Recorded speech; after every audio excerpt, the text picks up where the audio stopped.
welcome again to Evita at the Rhythm of My Heart. Thank you so much for joining me. If you're new to my channel, don't forget to subscribe, like, and share my videos. Activate the little bell on the bottom so that you can be notified when I upload new videos. And by all means, tell all your friends. Today I prepared for you a step-by-step of one of my childhood favorites. That is chicken stew or Pollo Guisado con papa. So please join me and I'll take you through the step-by-step of how to make this simple, quick, delicious Pollo Guisado.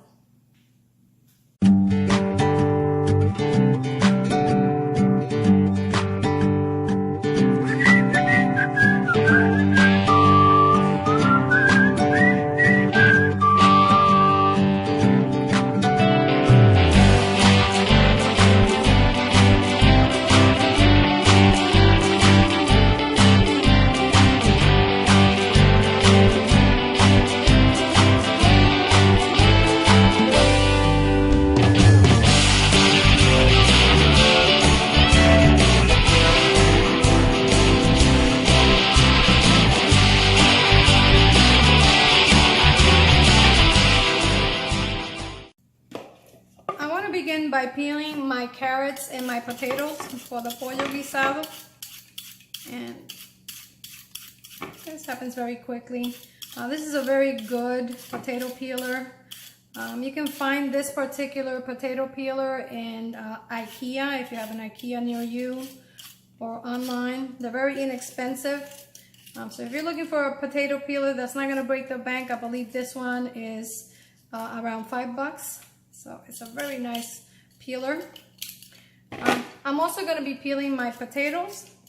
Now, potatoes that I'm going to be using today are going to be the russet potatoes, but you can use baking potatoes, you can use red potatoes, Yukon Gold, which are very tasty.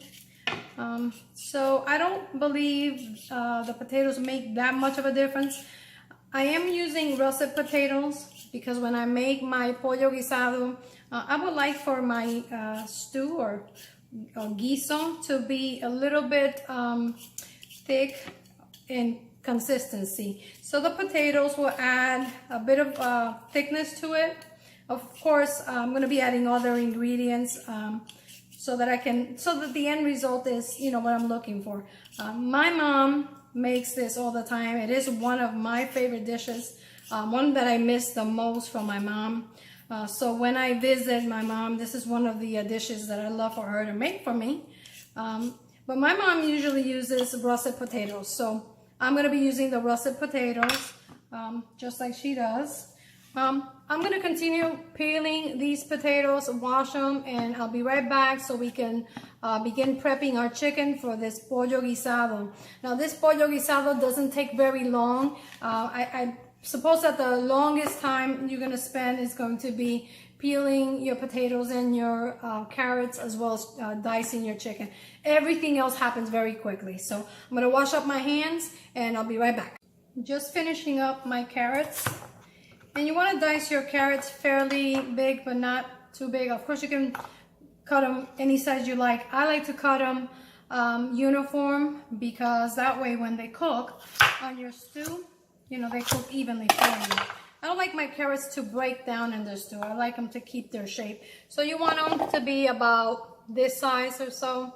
I don't like them any bigger. So I like to just cut them in half like this. And then you just lay them flat on your cutting board and you cut them. And I'm almost finished with my carrots. Now I'm going to do the same with the potatoes. The potatoes I'll cut slightly bigger than the carrots, but also I want to cut them uniform just to make sure that they cook evenly in our stew. Okay. All right, and here's my potato. I like to cut my potatoes lengthwise. So I lay them flat on the cutting board like this, and I cut them across and then lengthwise and then across, so like this. And again, want to keep them as uniform as possible. And there we go. Oops, sticky potato. There we go. Now I'm also going to be adding some red bell pepper and green bell pepper. Now, when I prepare my meals, whether it be for my family or whether I'm having company or friends over for dinner, one of the things that I like to do, I love cooking all in itself. But I like to pour all my heart and soul into everything I make. So because of that, even though we're going to be using sofrito to cook the chicken or the pollo guisado, I always like to add fresh ingredients, and the bell peppers are some of the ingredients that I'm going to be using. So I like to cut them fairly small. Also, I'm not dicing them, I'm actually just chopping them like so. And I like to keep them as uniform as possible also to prevent them from obviously breaking or just disintegrating in the pot. Of course, this is just entirely optional. This is, as always, my version of pollo guisado. This is the way that I learned to make it with my mom. And just like I do with all my recipes, as always, I give you a full recipe on the description box below. All my recipes are my interpretation of what I grew up eating. So by all means, go ahead and adjust the recipe to whatever you like. I tend to use fresh ingredients primarily because when you feed your family and friends, I believe the main ingredient is always number one, love. So I have all my potatoes and my carrots nice and diced, and now I'm preparing to clean up my chicken. Now I'm going to be using 3 fairly large chicken breasts, and when I put them on my scale, they weighed approximately 3.5 pounds. I'm using boneless, skinless chicken breast. That is my personal preference, mainly because I do have small children, and to me there's a concern about, cutting bones. I tend to use boneless, skinless breasts when I'm cooking for my children. Of course, you can use bone-in chicken, you can use chicken thighs, whichever you prefer. And I'm going to be using one of my glass cutting boards. One of the concerns when handling raw poultry, like chicken and turkey, of course, is the cross-contamination of the food. And that is the reason why I like to use food prep gloves. I find these in Amazon, and they come in a box of 100 to 500 sometimes. It depends, what they have running. Right now, I'm going to be trimming some of the fat that's still on the chicken. I'm not too fond of any additional fat on my chicken, even though this is boneless, skinless breast. I still trim, any excess fat. So I'm going to be cutting my chicken like this. Let's see, 1 chicken breast. These are fairly big chicken breasts, so I want to cut them into pieces that are about this size, like that. And this chicken making should feed anywhere between 4 to 6 very hungry people. So again, of course, you can use more or less if you like, if you're feeding more people, or if you're feeding less, or you can just go ahead and make the full recipe. And this recipe serves amazingly as leftover food just as well. So you can make some for lunch the next day, or to give some to your family and friends to take home, after dinner, whichever you prefer. Matter of fact, I tend to enjoy eating pollo guisado the next day, just like our sancocho. It tastes even better the next day. So I've trimmed some of the fat. I don't like to leave any of it on there. After I'm done with all the utensils that I use when I am handling raw food, chicken or turkey or poultry, what I like to do, I always keep a bottle of bleach on my counter. And what I do is I like to spray everything, my knives, my cutting boards, with bleach, and just to sanitize it. And I wash everything in hot water just to, make sure that we don't contaminate everything else. Remember, poultry could get you very sick if you don't handle it properly. So I'm going to continue cutting my chicken, and when I come back, we're gonna start cooking our chicken or pollo guisado. And like I said, this recipe moves very quickly. I have everything already pre-measured, ready to go. And I can't wait to show you what this looks like. Set to begin making our pollo guisado. So the first thing I did is I warmed up my pot, and I have it right now on medium-high. And I'm going to begin by adding my annatto seed oil or achote. Of course, if you don't have annatto seed oil and achote, you can use just regular corn oil, vegetable oil, whichever you prefer. And I'm also going to add 1 tablespoon of extra virgin olive oil. And that's about all the oil I'm going to be using in this recipe. And like I said, it feeds about 6 very hungry people. Now, I'm going to let this come to temperature. I don't want to overheat the oil because I don't want to brown the chicken or the sofrito too quickly. I'm going to go ahead and add my sofrito. And I have the stove on 8 right now. Mine goes from 1 to 10. So that would be considered medium-high. And I'm going to begin just sauteing very quickly or cooking slightly my sofrito before I add the chicken to it. Okay. Now that my sofrito is warmed up, now the way I was taught to make this, again, is the way my mom taught me how to make it. I like to build my sofrito first, and then I add the chicken. You could, if you like, add the chicken to the pot after you add the oil and brown it. But the truth is we're making chicken stew, so I don't see the point in browning the chicken prior to.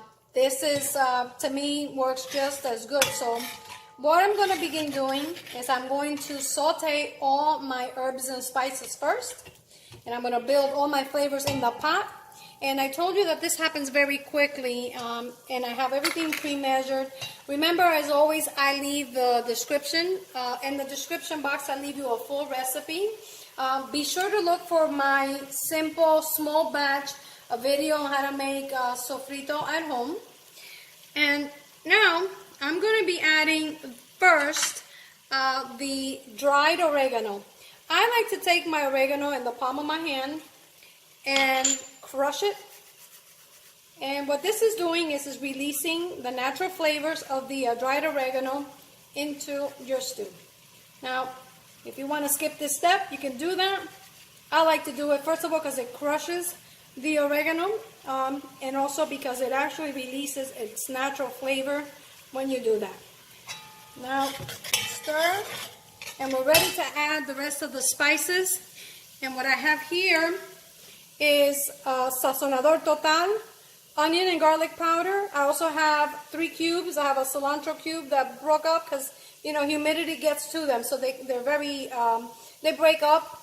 And this is also an onion and garlic cube. I have some adobo and some chicken bouillon powder. And that's all going to go in all at once. There's no point in separating any of these spices because honestly, it's all going to marry together in the pot as we build the flavors. Now, once I added my spices, as you can see, it absorbed all my oil, and that's okay. We don't need to add any more oil. What I will do is lower my heat to medium-low at this point because I don't want to burn my sofrito. I'm going to break up those cubes. Now, if you can't find the cubes, of course you don't have to use them, but they come in a little bag like this, and this is what they look like. The ones that I use are from the Knorr brand, and it comes in a bag of 20. I find them in Bravo supermarket locally. The same thing with the onion cubes as well as the cilantro cubes. They have an assortment of flavors, but these are truthfully the ones that I use the most. So just in case you're looking for those, I also like to use the complete seasoning that comes like this. There is several brands out there. You can use whichever one you prefer. And the chicken bouillon powder that I use is the one that comes like this in big containers. Of course, you could use any kind of chicken bouillon powder that you like.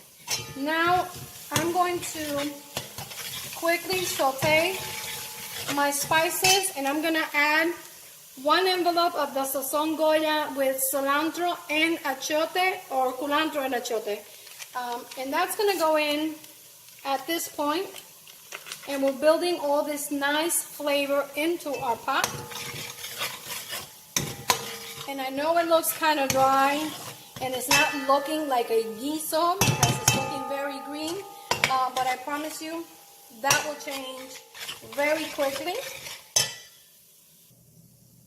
After a few seconds of cooking our sofrito, the next thing I'm gonna add is I wanna add my tomato paste. Of course, if you don't have tomato paste, you can omit it and just add tomato sauce instead. I like to use both tomato sauce and tomato paste, and that's it. I'm gonna go ahead and add my tomato sauce. And I mentioned before that I like to put or start building the flavors right in the pot before adding the chicken. So I don't brown the chicken before making the chicken stew, but by all means, if you want to brown the chicken before it goes in, that's fine. So you just go ahead and do it prior to making your sofrito. Now, I believe that if you saute everything together, according to what my mom says, you marry all the flavors together, and of course you can just, taste everything, the same. The only thing is the longer you cook it or the longer you stew it, obviously the more flavorful it will become. So right now my sofrito is looking like a paste, but that's okay. And partly the reason why that is because I only use very little oil. Normally, I'm pretty sure that they use more oil than that, but I like to, cook lower fat meals, and this is one of the reasons why I always tell you that this is my interpretation of the recipe that I grew up eating, because I've adjusted some of the flavors according to what I like, or according to my needs. Okay, so once we do this, I have the heat on medium low, so I'm going to go ahead and increase my heat slightly. I'm going to put it on a 7 right now, and at this point I'm going to add something that my mother has always added to it, and that is some apple cider vinegar. So I'm going to add that to the pot, and that's just to add a little bit of tang. She says that it tenderizes the chicken also. Well, chicken breast is fairly tender cut of meat, but I'm adding it because it is the way she taught me.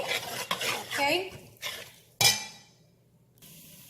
And after I added the tomato sauce, you can see that our sofrito is picking up that red color that we're looking for, and it's still fairly pasty.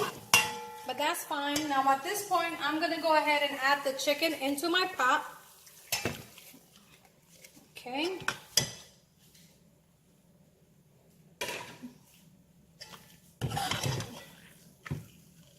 And go ahead and I'm going to mix the chicken with that sofrito. That's very pasty still at this point. And I'm going to increase my heat to medium high. And I'm going to continue stirring my chicken in that beautiful sofrito sauce that is going to become our Pollo Guisado. Now I cut my chicken in pretty big pieces, or fairly large pieces, some more than others, but it's going to stew together, so that's fine. And it is boneless, skinless breast. One of the tendencies in Puerto Rican cooking, and it is one of the reasons why I love being Puerto Rican, is that most of our home cooks never cook just enough for the people that they're going to feed at home. They always tend to assume that somebody can just show up, and they always like to make a little extra just in case somebody does show up. They want to be able to offer them food. It is very typical of Puerto Ricans to want to feed you the minute you walk in through their door. Now at this point, I'm going to go ahead and add some water. Of course, you can use chicken broth if you like, if you have some that you've made. I'm using water because I already added the chicken bouillon powder to this, and I believe that that's more than enough flavor. Okay. Now I'm gonna increase my heat to high because I wanna allow the chicken to come to a boil and to cook in this great broth that I've already made for at least 10 minutes. Once the chicken's been cooking for 10 minutes, we're gonna go ahead and add the rest of the vegetables, the potatoes, and the carrots. I'm gonna cover it and allow it to cook on high for about 10 minutes. And I wanna keep an eye on it just in case when it boils, it doesn't boil over and make a mess on the stove. So I'll see you back in about 10 minutes. The chicken has been cooking on high for 10 minutes. And now what we wanna do next is we wanna go ahead and add our vegetables. So I'm gonna begin by adding the potatoes and the carrots also. I washed these potatoes before. And let's go ahead and add our carrots. Okay. And we want to go ahead and stir this in all together nicely. It smells delicious already. I'm not going to taste it or adjust it for seasoning yet because I want to allow the chicken to cook a little longer. Remember, we want to be very careful with salmonella, and raw chicken is not one of those things that you want to taste unless it's fully cooked. So I'm cooking the vegetables for about 5 minutes on high, just until it comes back to a boil. So I'm going to allow about 5 minutes for this to come to a boil. After we mix the vegetables, the potatoes, and the carrots in with the chicken, we want to continue cooking this on high until it comes back to a boil. I'm not going to taste it just yet because the chicken is still raw. Now, I want to show you, see if you can see that beautiful broth, and that is what the typical pollo guisado looks like. Okay, so let's allow this to come back to a boil.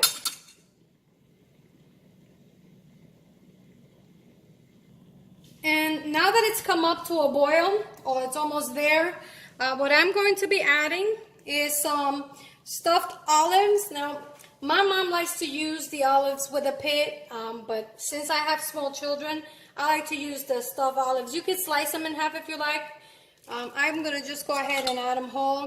And you know they come with pieces of roasted pepper, so you can add those too. And I'm also going to add the bell peppers that I showed you earlier. And I have here also the los dos primitos, or the two cousins, cilantro and culantro, freshly chopped. I'm going to add that too. And everything goes in the pot. I like to add fresh ingredients. I always tell you this. You don't have to do this if you don't want to. But this, when you add fresh herbs to any meal, you're just simply adding more flavor to your dish. And I want my dish to be perfect. And it's almost ready. I'm going to continue cooking this chicken about 10 to 15 minutes, or until the chicken and the potatoes are nice and tender. So I'm going to allow this to cook covered for the next 10 to 15 minutes. I'm going to keep checking on the potatoes for doneness, and also the chicken. And when I come back, you'll be able to see just how delicious this pollo guisado recipe looks, and then we're going to get to taste it. So let me go ahead and cover it. And I'm going to lower the heat to medium low, or actually low, and allow it to cook until everything is nice and tender. Check it out.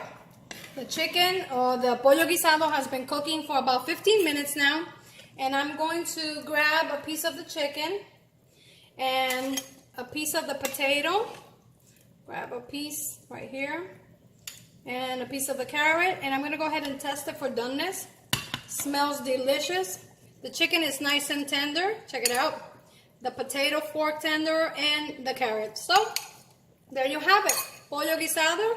And just a minute, when I come back, I'm going to show you how I like to serve it. And there it is. Pollo guisado con papa, or stewed chicken, Evita style. Nothing screams Puerto Rico more than a nice bowl of white rice with some pollo guisado and, of course, avocado. Well, friends, there you have it. My version of pollo guisado. Evita style, or stewed chicken. I hope you try this recipe. Feel free to leave your messages or your comments down below. I'd love to hear from you. If you haven't subscribed already, please subscribe, like, and share my videos, and activate that bell on the bottom so that you can continue getting my videos and the notifications of my new uploads. So until next time, this is Evita at the rhythm of my heart. Buen provecho y hasta la próxima.